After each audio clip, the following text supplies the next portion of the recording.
Peter एक सेठ के यहाँ ड्राइवर की नौकरी करता था। उसकी 7 साल की एक बेटी थी, मरियम। मरियम बचपन से ही देख नहीं पाती थी। जब मरियम 3 साल की थी तभी पीटर की पत्नी स्टेला की मौत कैंसर से हो गई थी। लोगों ने पीटर को दोबारा शादी करने को कहा, लेकिन उसने किसी की नहीं सुनी, क्योंकि उसे लगता था कि सौतेली माँ मरियम को वो प्यार नहीं दे पाएगी जो उसे उसकी सगी माँ दे सकती थी। पीटर अपनी बेटी मरियम को उसकी माँ और पिता दोनों का प्यार देने की पूरी कोशिश करता था।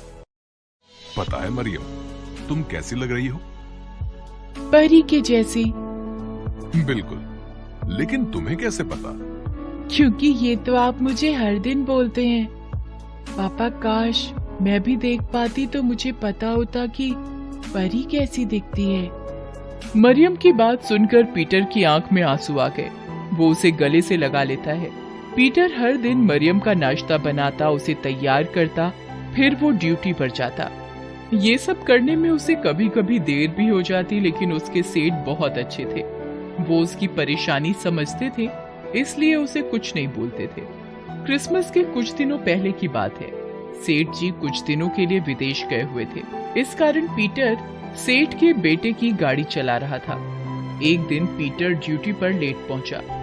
सेठ का बेटा और पीटर कार के पास खड़े हैं। मतलब तुम तो हद करते हो पीटर। तुम्हें बोला था आज जरूरी मीटिंग है, जल्दी आना, लेकिन तुम लाट साहब की तरह अब आ रहे हो। सॉरी सर, वो ऐसा है कि देखो, तुम अपने बहाने मुझे मत सुनाओ। मैं तुम जैसे कामचोर को अच्छी तरह से जानता हूं। पगार पूरी चाहिए, लेकिन काम आधा करना है। ऐसा नहीं है सर। देखो, मुझसे बहस मत करो। मैं अपने पापा की तरह बिल्कुल नहीं हूं। मुझे तुम्हारे जैसे ढीले लोग मेरी कंपनी में बिल्कुल नहीं चाहिए। तुम आज ही अपना हिसाब करो और कहीं और काम देख लो। प्लीज सर, ऐसा मत कीजिए, मुझे नौकरी से मत निकालिए। तो क्या तुम्हें मुफ्त की पगार देता रहूं? चलो निकलो यहां से, चलो निकलो। क्रिसमस के पहले पीटर की नौकरी चली गई। उसने दूसरी नौकरी के लिए बहुत कोशिश की, लेकिन उसे कोई भी नौकरी नहीं मिली। ये बात उसने मरियम को नहीं बताई थी, लेकिन मरियम को अंदाजा हो गया था। बहरहाल एक तो क्रिसमस आने वाला था और दूसरा ज्यों-ज्यों घर का राशन कम हो रहा था, पीटर की चिंता बढ़ती जा रही थी। यही सब सोचकर एक दिन पीटर उदास सा घर में बैठा हुआ था। मरियम भी उसके पास ही बैठी हुई थी। पापा, आज तारीख कितनी है? 23 दिसंबर है बेटा। अरे वाह, इसका मतलब 2 दिन बाद क्रिसमस है ना? हाँ बेटा, तुम्हें कुछ चाहिए क्या क्रिसमस पर? नहीं पापा, मुझे कुछ नहीं चाहिए। अरे, ऐसे कैसे नहीं चाहिए?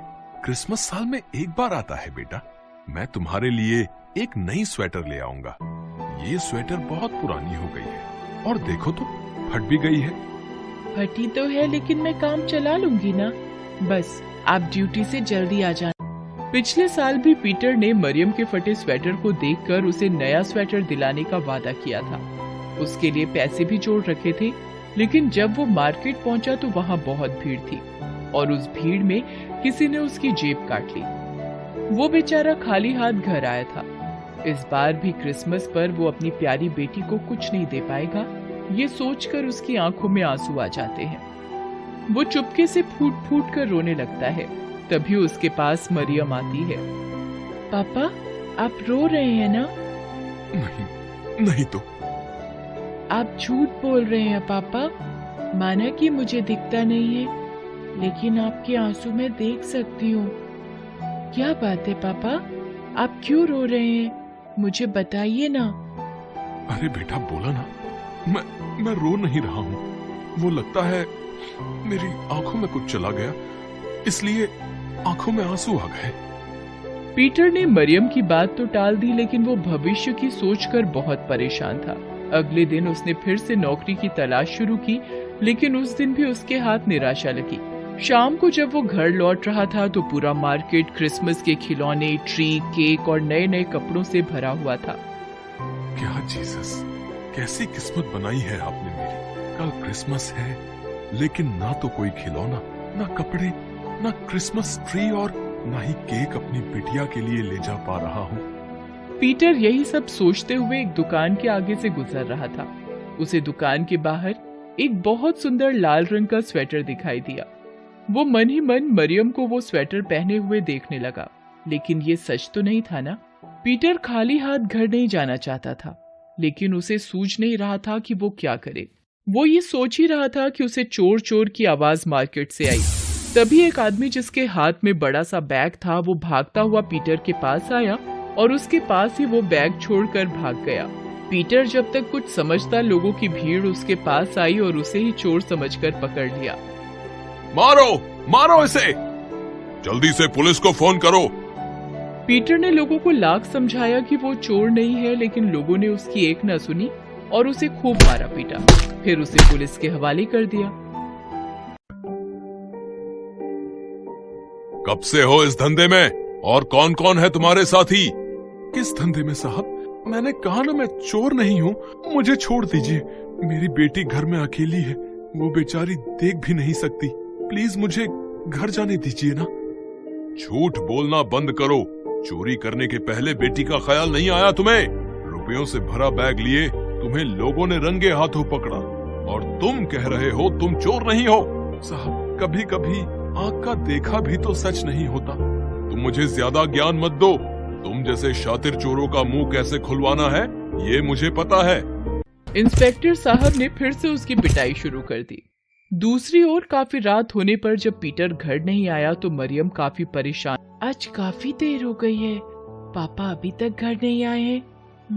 पता नहीं क्या बात हो गई। ओ जीसस, सब ठीक रखिएगा, मुझे पापा की चिंता हो रही है। मरियम रात भर आंखें बंद कर जीसस से प्रेयर करती रही, लेकिन रात से सुबह हो गई, पीटर घर नहीं लौटा। अब तो मरियम का रोते रोते बुरा हाल हो गया। उसे कुछ समझ नहीं आ रहा था कि वो क्या करे। जीसस, आप भी गरीबों की नहीं सुनते? चर्च के फादर कहते हैं कि सच्चे मन से की गई प्रार्थना का उत्तर आप देते हैं। मैंने तो पूरे मन से आपसे प्रेयर किया, लेकिन आपने कोई जवाब नहीं दिया। अगर आपको लगता है कि आपके बिना मैं अपने पापा को नहीं ढूंढ सकती, तो ये आप गलत सोचते हैं। आखिरकार मरियम ने खुद ही अपने पापा को ढूंढने का फैसला किया और घर से निकल गई। मरियम अपने पापा के बिना कभी इस तरह घर से बाहर नहीं गई थी। उसे सड़क की भीड़ भाड़ का अंदाजा नहीं था। वो किसी तरह गिरते संभलते अपने पापा का नाम पुकारते आगे बढ़ रही थी। दूसरी ओर पीटर भी मार खाते खाते बेहोश हो गया था। हवलदार, लगता है ये कुछ ज्यादा ही शातिर है, बिल्कुल मुंह नहीं खोल रहा। कोई बात नहीं, इससे तो मैं बाद में निपटूंगा। इंस्पेक्टर साहब ने उस समय तो उसे छोड़ दिया, लेकिन शाम को फिर से पूछताछ करने की बात कहकर वो थाने से अपने घर जाने के लिए बाइक पर निकल गए। थोड़ी दूर पर उन्हें मरियम सड़क के किनारे बैठी हुई दिखाई दी।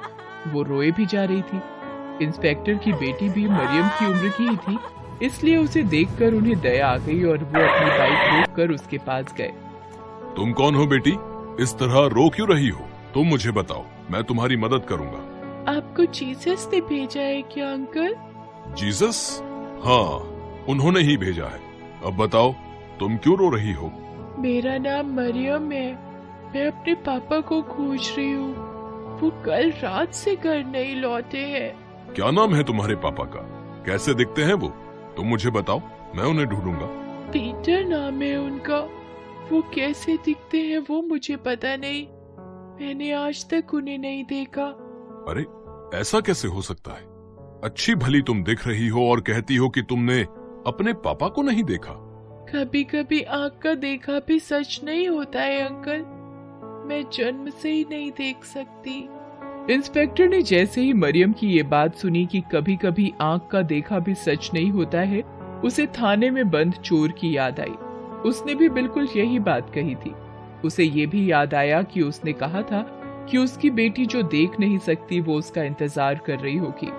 ये सब सोचकर इंस्पेक्टर को बहुत ग्लानि महसूस होने लगी। वो मरियम को अपनी बाइक पर बिठाकर थाने ले आया। इंस्पेक्टर पीटर को हवालात से बाहर निकालता है। साहब, आप फिर से मुझे मारेंगे? मुझे मत मारिए ना, मैंने सच में चोरी नहीं की है। प्लीज मुझे घर जाने दीजिए। अरे, मैं तुम्हें नहीं मारूंगा। मैं तो तुम्हारे लिए क्रिसमस गिफ्ट लेकर आया हूँ। Christmas gift? इसके बाद इंस्पेक्टर ने मरियम को आवाज लगाई। पुलिस थाने में मरियम को देखकर पीटर को अपनी आंखों पर भरोसा नहीं हुआ। उसने दौड़कर उसे गले लगा लिया। अरे मेरी परी यहाँ कैसे आ गई? मुझे ये अंकल लेकर आए हैं पापा। हम तुम्हारे पापा को यहाँ गलती से ले आए थे बेटा, इसके लिए मुझे माफ कर देना। अगर किसी निर्दोष को सजा मिल जाए तो ये कानून की कमी है, लेकिन शायद जीसस को ये मंजूर नहीं था। तभी तो मरियम तुम्हें खोजने निकली और इसकी बातों से मुझे पता लगा कि तुम झूठ नहीं बोल रहे थे।